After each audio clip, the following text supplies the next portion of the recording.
അസ്സലാമു അലൈക്കും. എന്റെ പേര് അലി, ശ്രീകണ്ഠപുരത്താണ്. ഈ സൂറത്ത് ഫാത്തിഹയിലെ വയ്യാക നസ്തഈൻ, നിന്നോട് മാത്രം ഞാൻ സഹായം തേടുന്നു എന്നതിൽ നിന്ന് ജീവിച്ചിരിക്കുന്ന മനുഷ്യർ ഒഴിവാണ് എന്ന തരത്തിൽ അക്ബർ സാഹിബ് വിശദീകരണം നൽകിയെന്നാണ് ഫേസ്ബുക്കിൽ കൂടെ വ്യാപകമായി പ്രചരിപ്പിക്കുന്നു. അതിന്റെ വിശദീകരണം നൽകാമോ? വയ്യാക നസ്തഈനിൽ നിന്ന് ജീവിച്ചിരിക്കുന്ന മനുഷ്യരെ ഞാൻ ഒഴിവാക്കി എന്ന് പല ഫേസ്ബുക്കിലൂടെ പ്രചരിപ്പിക്കുന്നു. അതിന് വിശദീകരണം നൽകണമെന്ന്. സാധാരണ ഇത്തരം വേദികളിൽ നമ്മൾ വ്യക്തിപരമായ വിഷയങ്ങൾക്ക് വിശദീകരണം നൽകാറില്ല. എന്നാൽ ഇവിടെ ഉന്നയിക്കപ്പെട്ടിട്ടുള്ളത് ഒരാദർശപരമായ വിഷയമായതുകൊണ്ട്, വിഷയം ഇസ്ലാം സമാധാനത്തിന് എന്ന വിഷയവുമായതുകൊണ്ട് ആ രംഗത്തുള്ള നമ്മളെല്ലാം സ്വീകരിക്കേണ്ട ഒരു നിലപാടിനെ കുറിച്ച് മാത്രമാണ് ഞാനിവിടെ സൂചിപ്പിക്കുന്നത്. ഒന്നാമതായി, മുസ്ലിങ്ങൾക്കിടയിൽ അഭിപ്രായ വ്യത്യാസമുണ്ടാകാം. അഭിപ്രായ വ്യത്യാസമുണ്ടാകുമ്പോൾ എന്തായിരിക്കണം മുസ്ലിമിന്റെ നടപടി? അത് പരിശുദ്ധ ഖുർആനും റസൂലുള്ളാഹി സ്വല്ലല്ലാഹു അലൈഹി വസല്ലമയും കൃത്യമായി പഠിപ്പിച്ചിട്ടുണ്ട്. അഭിപ്രായ വ്യത്യാസമുണ്ടാകുമ്പോൾ ഖുർആൻ പറഞ്ഞു, ഖുർആനിലെ 4-ാമത്തെ അധ്യായം സൂറത്തുൻ നിസായിലെ 59-ാമത്തെ വചനം ഏറെ പ്രസിദ്ധമായ വചനമാണ്. അത്തിയുല്ലാഹ വ അത്തിയുർ റസൂല വ ഉലിൽ അംരി മിൻകും എന്ന് തുടങ്ങുന്ന വചനം. നിങ്ങൾ അള്ളാഹുവിനെയും റസൂലിനെയും നിങ്ങൾക്കിടയിലെ കൈകാര്യകർത്താക്കളെയും നിങ്ങൾ അനുസരിക്കണം. നിങ്ങൾക്കിടയിൽ എന്തെങ്കിലും അഭിപ്രായ വ്യത്യാസമുണ്ടായാൽ നിങ്ങൾ ഖുർആനിലേക്കും സുന്നത്തിലേക്കും മടങ്ങണം. പിന്നെ ഇതാണ് ഖുർആൻ നമ്മളോട് പഠിപ്പിക്കുന്ന കാര്യം. റസൂലുള്ളാഹി സ്വല്ലല്ലാഹു അലൈഹി വസല്ലം പറഞ്ഞു, എനിക്ക് ശേഷം ഒരുപാട് ഭിന്നതകൾ ഉണ്ടാകും. ആ ഭിന്നതകൾ ഉണ്ടാകുന്ന സന്ദർഭത്തിൽ നിങ്ങൾ സ്വീകരിക്കേണ്ടത് പരിശുദ്ധ ഖുർആനും തിരുസുന്നത്തുമാണ്. അതിനെ പ്രവാചകൻ എന്നിൽ നിന്ന് മതം പഠിച്ച സ്വഹാബിമാർ എങ്ങനെ മനസ്സിലാക്കിയോ അങ്ങനെ മനസ്സിലാക്കണമെന്ന് സൂചിപ്പിക്കുന്ന രൂപത്തിൽ റസൂലുള്ളാഹി സ്വല്ലല്ലാഹു അലൈഹി വസല്ലം ഉപദേശിക്കുകയും ചെയ്തു. ഈ ഒരടിത്തറയിൽ പരിശുദ്ധ ഖുർആനും റസൂലുള്ളാഹി സ്വല്ലല്ലാഹു അലൈഹി വസല്ലമയുടെ മാർഗനിർദ്ദേശങ്ങളും ഈ ഖുർആനിനെയും പ്രവാചകന്റെ മാർഗനിർദ്ദേശങ്ങളെയും എങ്ങനെയാണോ സ്വഹാബിമാർ മനസ്സിലാക്കിയത് അതിന്റെ അടിസ്ഥാനത്തിലുമാകണം മുസ്ലിങ്ങൾ തമ്മിൽ ഏതഭിപ്രായ വ്യത്യാസമുണ്ടെങ്കിലും ആ അഭിപ്രായ വ്യത്യാസങ്ങളിൽ ഞാനും നിങ്ങളുമെല്ലാം തീർപ്പ് കൽപ്പിക്കേണ്ടത് എന്നാണ് ഈ ചോദ്യത്തിന് ഉത്തരം പറയുമ്പോൾ ഒന്നാമതായി എനിക്ക് സൂചിപ്പിക്കുവാനുള്ളത്. ഇവിടെ കേരളത്തിലെ മുസ്ലിങ്ങളിൽ ഒരു ചെറിയ അഭിപ്രായ വ്യത്യാസമുണ്ടായി. ആ അഭിപ്രായ വ്യത്യാസം മറ്റൊന്നുമല്ല, ഞാൻ പച്ചയായി തന്നെ സൂചിപ്പിക്കട്ടെ. അല്ലാഹു സുബ്ഹാനഹു വ തആലയുടെ, ഞാൻ നേരത്തെ ഇവിടെ സൂചിപ്പിച്ച അല്ലാഹു സുബ്ഹാനഹു വ തആലയുടെ സൃഷ്ടികളിലൊന്നായ, നമ്മുടെ അന്വേഷണത്തിന്റെ പരിധിക്കപ്പുറത്തുള്ള, നമുക്ക് അള്ളാഹു അറിയിച്ചു തന്നാൽ മാത്രം അറിയാൻ കഴിയുന്ന ജിന്നുകൾ എന്ന സൃഷ്ടി, ആ സൃഷ്ടികളെ വിളിച്ച് സഹായം ചോദിച്ചാൽ അത് ശിർക്കാകുമോ ഇല്ലേ എന്നതായിരുന്നു ചർച്ചയുടെ കാതൽ, അഭിപ്രായ വ്യത്യാസത്തിന്റെ കാതൽ.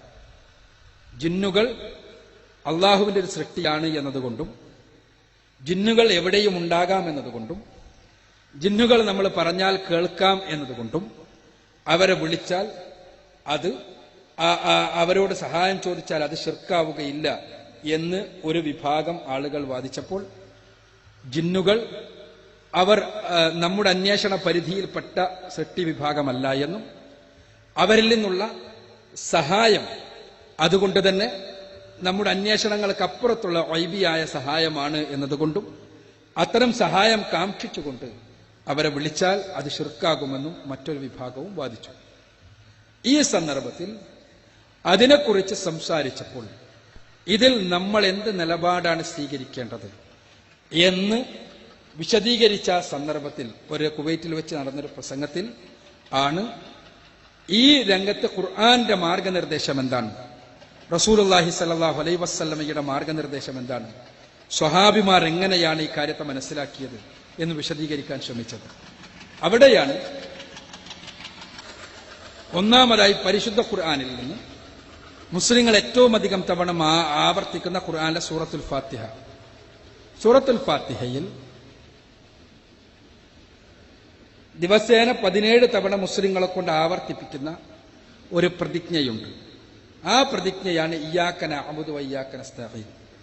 നിന്നെ മാത്രമാണ് ഞങ്ങൾ ആരാധിക്കുന്നത്, നിന്നോട് മാത്രമാണ് ഞങ്ങൾ സഹായം തേടുന്നത്.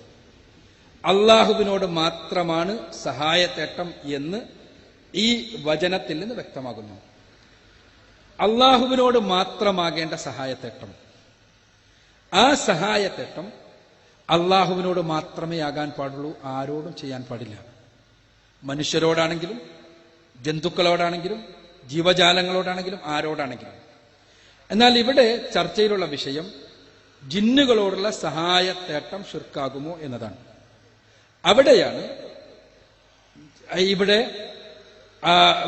ഇയ്യാക നഅ്ബുദു വഇയ്യാക നസ്തഈനിൽ നിന്ന് അള്ളാഹുവിനോട് മാത്രമാണ് സഹായത്തേട്ടമെന്ന് പരിശുദ്ധ ഖുർആൻ പഠിപ്പിക്കുമ്പോൾ പരിശുദ്ധ ഖുർആനിൽ തന്നെയുള്ള നിരവധി വേറെ വചനങ്ങളും റസൂലുള്ളാഹി സ്വല്ലല്ലാഹു അലൈഹി വസല്ലമയുടെ വ്യത്യസ്തങ്ങളായ ഹദീസുകളും വ്യക്തമാക്കുന്ന ഒരു കാര്യം, മനുഷ്യരോട് സാധാരണയായി നമ്മൾ നടത്തുന്ന സഹായത്തേട്ടം, സഹായം അഭ്യർത്ഥിക്കുന്നത് ഇയ്യാക നസ്തഈനിൽ പറഞ്ഞ അള്ളാഹുവിനോട് മാത്രമാണ് എന്ന് പറഞ്ഞ ഇസ്തിആനത്തിൽ ഉൾപ്പെടുകയില്ല.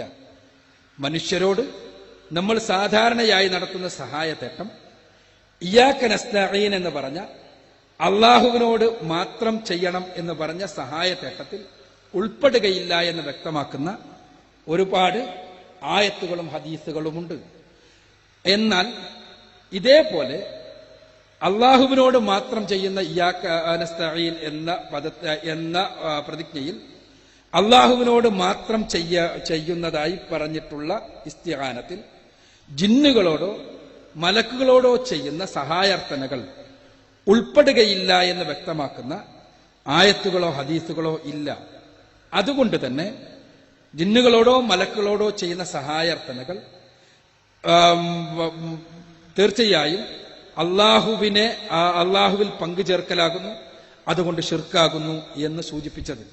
ഇവിടെ അള്ളാഹു സുബ്ഹാനഹു വ തആലക്ക് ചെയ്യേണ്ട ഇസ്തിആനത്ത്, അതിനുണ്ടാകേണ്ട മര്യാദകൾ, അതിനുണ്ടാകേണ്ട രീതികൾ, അതിനുണ്ടാകേണ്ട സന്ദർഭങ്ങൾ, ഇത് മനുഷ്യരോടാണെങ്കിലും ആരോടാണെങ്കിലും ആ രൂപത്തിൽ ചെയ്താൽ അത് ശിർക്കാകുമെന്നുള്ള കാര്യത്തിൽ മുസ്ലിം ലോകത്ത് അഭിപ്രായ വ്യത്യാസമില്ലാത്ത കാര്യമാണ്. എന്നാൽ ഇവിടെ അള്ളാഹുവിനോട് മാത്രമാണ് ഇസ്തിആനത്ത് എന്ന് പറയുകയും മറ്റു പലരോടും സഹായം തേടുകയും ചെയ്യുന്ന ആളുകൾ അവരുടേതായ സഹായത്തേട്ടങ്ങളെയെല്ലാം ഖുർആനിന്റെ അടിസ്ഥാനത്തിൽ തന്നെ ന്യായീകരിക്കാൻ വേണ്ടി ശ്രമിക്കാറുണ്ട്. അവിടെയാണ് എന്തൊക്കെയാണ് പരിശുദ്ധ ഖുർആൻ ഈ കാര്യത്തിൽ മറ്റു രംഗങ്ങളിൽ പറഞ്ഞിട്ടുള്ളത് എന്ന് നമ്മൾ പരിശോധിക്കുക. അവിടെയാണ് ഞാൻ സൂചിപ്പിച്ചത് അള്ളാഹുവിനോട് മാത്രം ചെയ്യുന്ന ഇസ്തിആനത്തിനെ കുറിച്ച് പറയുന്നു. എന്നാൽ മനുഷ്യരോട്, ജീവിച്ചിരിക്കുന്ന മനുഷ്യരോട് ചെയ്യുന്ന സഹായാർത്ഥനകൾ, ആ സഹായാർത്ഥനകൾ ചെയ്യാം എന്ന് വ്യക്തമാക്കുന്ന ആയത്തുകളും ഹദീസുകളുമുണ്ട്. ഇതേപോലെ ജിന്നുകളോടോ മലക്കുകളോടോ സഹായാർത്ഥനകൾ ചെയ്യാം എന്ന് വ്യക്തമാക്കുന്ന ആയത്തുകളോ ഹദീസുകളോ ഉണ്ടോ എന്നാണ് ചോദിച്ചത്. ഈ ചോദ്യത്തിന് ഉത്തരം പറയാൻ കഴിയാത്തത് കൊണ്ട് തന്നെ അവിടെ വളരെ സമർത്ഥമായി ചില സുഹൃത്തുക്കൾ യഥാർത്ഥത്തിൽ അള്ളാഹുവിനോട് മാത്രം ചെയ്യേണ്ട ഇസ്തിആനത്തിൽ നിന്ന് മനുഷ്യരെ ഒഴിവാക്കി എന്ന ദുരാരോപണവുമായി രംഗത്ത് വരുന്ന കാഴ്ചയാണ് നമ്മൾ കണ്ടത്. പദങ്ങളെ സന്ദർഭത്തിൽ നടത്തിയെടുക്കുകയും എന്താണോ പറഞ്ഞയാൾ ഉദ്ദേശിച്ചത് അതിനെതിരായ അർത്ഥത്തിൽ ഉപയോഗിക്കുകയും ചെയ്യുക എന്നത് ഒരു പൊതുവിനോദമായി മാറിക്കൊണ്ടിരിക്കുന്ന ഒരു കാലഘട്ടത്തിലാണ് നമ്മൾ ജീവിക്കുന്നത്.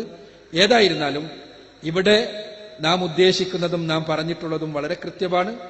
അത് ഞാനിവിടെ പറഞ്ഞു കഴിഞ്ഞു. ഞാൻ പറഞ്ഞു, ഒന്നാമതായി നമ്മൾ പരിശുദ്ധ ഖുർആനിലേക്കാണ് പരിശോധിക്കുക. പരിശുദ്ധ ഖുർആനിൽ ജിന്നുകളെക്കുറിച്ച് പറയുന്ന, മലക്കുകളെക്കുറിച്ച് പറയുന്ന രംഗങ്ങളിൽ ഞാൻ സൂചിപ്പിച്ചതുപോലെ ഇത് വളരെ കൃത്യമായി തന്നെ അവരോടുള്ള ഏതെങ്കിലും ഒരു സഹായ അർത്ഥന അനുവദിച്ചതായി വ്യക്തമാക്കുന്ന, അല്ലെങ്കിൽ അവരോടുള്ള ഏതെങ്കിലും സഹായാർത്ഥന ഏതെങ്കിലും അർത്ഥത്തിൽ ശിർക്കിൽ നിന്ന് വേർപെടുത്തിയതായി വ്യക്തമാക്കുന്ന യാതൊരു രേഖയുമില്ല. ഒന്ന്. രണ്ടാമതായി ഹദീസുകളെയാണ്, റസൂലുള്ളാഹി സ്വല്ലല്ലാഹു അലൈഹി വസല്ലമയുടെ വചനങ്ങളെയാണ് പരിശോധിക്കുക. പ്രവാചകൻ സല്ലല്ലാഹു അലൈഹി വസല്ലമയോടൊപ്പം എപ്പോഴും ഒരു മലക്കും ഒരു ജിന്നും മനുഷ്യനുള്ളതുപോലെ തന്നെ ഉണ്ട് എന്ന് റസൂലുള്ളാഹി സ്വല്ലല്ലാഹു അലൈഹി വസല്ലം തന്നെ പഠിപ്പിച്ചിട്ടുണ്ട്. പ്രവാചകനോടൊപ്പമുള്ള ജിന്നാകട്ടെ അത് ഇസ്ലാം സ്വീകരിക്കുകയും പ്രവാചകനെ തിന്മയിലേക്ക് പ്രലോഭിപ്പിക്കാത്ത അവസ്ഥയുണ്ടാവുകയും ചെയ്തിട്ടുണ്ട് എന്നും റസൂലുള്ളാഹി സ്വല്ലല്ലാഹു അലൈഹി വസല്ലം വ്യക്തമാക്കിയിട്ടുണ്ട്. പ്രവാചകൻ സല്ലല്ലാഹു അലൈഹി വസല്ലമയുടെ ജീവിതത്തിലെ വ്യത്യസ്തങ്ങളായ ഘട്ടങ്ങളിൽ, വ്യത്യസ്തങ്ങളായ സന്നിഗ്ധമായ പ്രയാസകരമായ ഘട്ടങ്ങളിലോ തന്റെ മറ്റുള്ളവരുടെ കഴിവുകൾ തനിക്ക് വേണ്ടി ഉപയോഗിക്കപ്പെടേണ്ട ഘട്ടങ്ങളിലോ ഒന്നും തന്നെ തന്റെ കൂടെയുണ്ട് എന്ന് വഹിയ് മൂലം ഉറപ്പാക്കപ്പെട്ട, നമുക്കൊന്നും റസൂലുള്ളാഹി സ്വല്ലല്ലാഹു അലൈഹി വസല്ലം പറഞ്ഞു തന്നതുകൊണ്ട് നമ്മുടെ കൂടെയുണ്ട് എന്ന് വിവരമേയുള്ളൂ. അതേപോലെ തന്നെ ഇവിടെ എവിടെയെങ്കിലും ജിന്നുകളുടെയോ മലക്കുകളുടെയോ സാന്നിധ്യമുണ്ടോ എന്ന് മനസ്സിലാക്കാൻ നിർവാഹമില്ല. എന്നാൽ റസൂലുള്ളാഹി സ്വല്ലല്ലാഹു അലൈഹി വസല്ലമക്ക് വഹിയ് മൂലം, കൃത്യമായ ദൈവബോധനങ്ങൾ മൂലം പ്രവാചകൻ സല്ലല്ലാഹു അലൈഹി വസല്ലമയുടെ കൂടെയുണ്ട് എന്ന് ഉറപ്പാക്കപ്പെട്ട ജിന്നിനോടോ മലക്കിനോടോ ഏതെങ്കിലും ഒരു അവസരത്തിൽ ഒരു സഹായാർത്ഥന നടത്തിയതായി നമുക്ക് എവിടെയും കാണുന്നില്ല. എന്നതുകൊണ്ട് തന്നെ ആ സഹായാർത്ഥന പ്രവാചകൻ സല്ലല്ലാഹു അലൈഹി വസല്ലമക്ക് ഈ ജിന്നിനോട് സഹായം അർത്ഥിച്ചതുകൊണ്ട് അത് ശിർക്കിലേക്ക് പ്രവാചകനെ കൊണ്ടുപോവില്ല എന്നുറപ്പാണ്. എന്തുകൊണ്ടെന്നാൽ ആ ജിന്ന് മുസ്ലിമാണ്, ആ ജിന്ന് പ്രവാചകനെ വഴിതെറ്റിക്കുകയില്ല എന്ന് റസൂലുള്ളാഹി സ്വല്ലല്ലാഹു അലൈഹി വസല്ലം തന്നെ വ്യക്തമാക്കിയിട്ടുണ്ട്. അതുകൊണ്ട് തന്നെ അത്തരം ഒരു വിചാരത്തിനൊരു പ്രസക്തിയുമില്ലാത്ത സന്ദർഭത്തിൽ പോലും, വസീലത്തു ശിർക്ക് അല്ലാത്ത സന്ദർഭത്തിൽ പോലും റസൂലുള്ളാഹി സ്വല്ലല്ലാഹു അലൈഹി വസല്ലമ അത്തരം ഒരു സഹായാർത്ഥന നടത്തിയിട്ടില്ല എന്നത് തന്നെ അതിന്റെ അപകടത്തെ വ്യക്തമാക്കുന്നു. 2. മൂന്നാമത്, ഖുർആനിൽ നിന്നും റസൂലുള്ളാഹി സ്വല്ലല്ലാഹു അലൈഹി വസല്ലമയുടെ വചനങ്ങളിൽ നിന്നും സഹാബിമാർ എന്ത് മനസ്സിലാക്കി എന്നതാണ്. പ്രവാചകൻ സല്ലല്ലാഹു അലൈഹി വസല്ലമ നിയോഗിക്കപ്പെടുന്നതിന് മുൻപ് അവിടെയുണ്ടായിരുന്ന മക്കാ മുശ്രിക്കുകൾ അവർ പലരോടും സഹായം ചോദിച്ചിരുന്നവരാണ്. ആ വിഗ്രഹങ്ങളുണ്ടായിരുന്നു, അവർ സഹായം ചോദിക്കപ്പെട്ടവര്. ശവകുടീരങ്ങളിൽ അന്തിയുറങ്ങുന്ന മഹാത്തുക്കൾ ഉണ്ടായിരുന്നു, അവർ സഹായം ചോദിച്ചവര്. അതേപോലെ തന്നെ ജിന്നുകൾ ഉണ്ടായിരുന്നു, മലക്കുകൾ ഉണ്ടായിരുന്നു, അവരുടെ ദേവന്മാരും ദേവിമാരും എല്ലാം ഉണ്ടായിരുന്നു. ഇവർ ലാ ഇലാഹ ഇല്ലല്ലാഹ് എന്ന തത്വം അംഗീകരിച്ചു. ചില ആളുകൾ ആ ലാ ഇലാഹ ഇല്ലല്ലാഹ് എന്ന തത്വം അംഗീകരിച്ചതോടുകൂടി അവർ പിന്നെ അള്ളാഹുവിനോട് മാത്രമായി സഹായാർത്ഥന. അവർ വിഗ്രഹങ്ങളെ ഒഴിവാക്കിയതുപോലെ തന്നെ ശവകുടീരങ്ങളിലെ പുണ്യപുരുഷന്മാരെയും അവർ ഒഴിവാക്കി. അവർ മലക്കുകളെ ഒഴിവാക്കിയതുപോലെ തന്നെ ജിന്നുകളോടുള്ള സഹായ അർത്ഥനയും ഒഴിവാക്കി. ലാ ഇലാഹ ഇല്ലല്ലാഹ് എന്ന് പഠിച്ചപ്പോൾ തന്നെ അവർ ജിന്നുകളോടുള്ള സഹായാർത്ഥന ഒഴിവാക്കി എന്നർത്ഥം. ലാ ഇലാഹ ഇല്ലല്ലാഹയിൽ നിന്ന് തന്നെ അവർ ജിന്നുകളോടുള്ള സഹായത്തേട്ടം പാടില്ല എന്നവർ മനസ്സിലാക്കി. റസൂലുള്ളാഹി വേറെ പറഞ്ഞു കൊടുക്കേണ്ടി വന്നില്ല. വിഗ്രഹങ്ങളോടുള്ള സഹായത്തേട്ടം എന്തുകൊണ്ടാണോ തെറ്റാകുന്നത്, അതുകൊണ്ട് തന്നെ ജിന്നുകളോടുള്ള സഹായത്തേട്ടവും തെറ്റാണ് എന്ന് അവർ ലാ ഇലാഹ ഇല്ലല്ലാഹയിൽ നിന്ന് തന്നെ മനസ്സിലാക്കി എന്നാണ്. അവർ പിൽക്കാലഘട്ടത്തിൽ ഒരിക്കലെങ്കിലും ജിന്നുകളോട് ഏതെങ്കിലും ഒരു പ്രതിസന്ധി പ്രയാസ ഘട്ടങ്ങളിൽ വിളിച്ചു തേടിയതായി അല്ലെങ്കിൽ സഹായം അഭ്യർത്ഥിച്ചതായി ഒരു തെളിവുമില്ലാത്തത് കൊണ്ട് തന്നെ നമ്മൾ മനസ്സിലാക്കേണ്ടത്. അപ്പോൾ അവർ മനസ്സിലാക്കിയത് ലാ ഇലാഹ ഇല്ലല്ലാഹയുടെ തത്വത്തിനെതിരാണ് ജിന്നുകളോടുള്ള സഹായം അഭ്യർത്ഥിക്കൽ എന്നാണ്. അതുകൊണ്ട് തന്നെ ലാ ഇലാഹ ഇല്ലല്ലാഹക്കെതിരാണ് എന്ന് പറഞ്ഞാൽ അത് അള്ളാഹുവിൽ പങ്കുചേർക്കലാണ്. അള്ളാഹുവിന്റെ നമുക്കറിയാൻ പാടില്ലാത്ത മാർഗങ്ങളിലൂടെ സഹായിക്കാൻ കഴിയുന്നവനായ പടച്ചതമ്പുരാന്റെ കഴിവുകൾ മറ്റു ചിലർക്ക് സങ്കല്പിച്ചു നൽകലാണ് ജിന്നുകളോട് സഹായം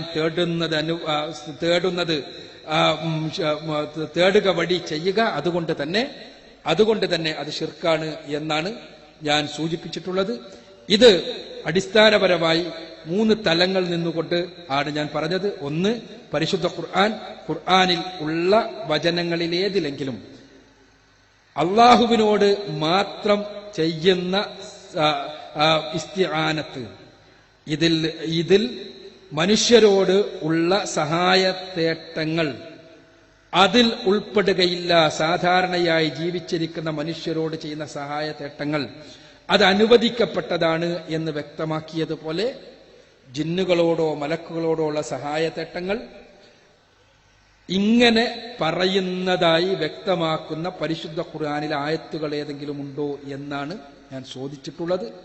അള്ളാഹുവിനോട് മാത്രം ചെയ്യേണ്ട ഇസ്തിആനത്ത് അത് അള്ളാഹുവിനോട് മാത്രം ചെയ്യേണ്ടത് തന്നെയാണ്. അള്ളാഹുവിനോട് മാത്രം ചെയ്യേണ്ട എന്ത് കാര്യമാണെങ്കിലും അത് അള്ളാഹുവിനോട് മാത്രം ചെയ്യേണ്ടത് തന്നെയാണ്. അത് ജീവിച്ചിരിക്കുന്ന മനുഷ്യരോടാണെങ്കിലും മരിച്ച മനുഷ്യരോടാണെങ്കിലും ജിന്നുകളോടാണെങ്കിലും മലക്കുകളോടാണെങ്കിലും ഒന്നും ചെയ്യാൻ പാടില്ല എന്ന് തന്നെയാണ് നമ്മൾ മനസ്സിലാക്കേണ്ടത്, നമ്മൾ മനസ്സിലാക്കുന്നത്.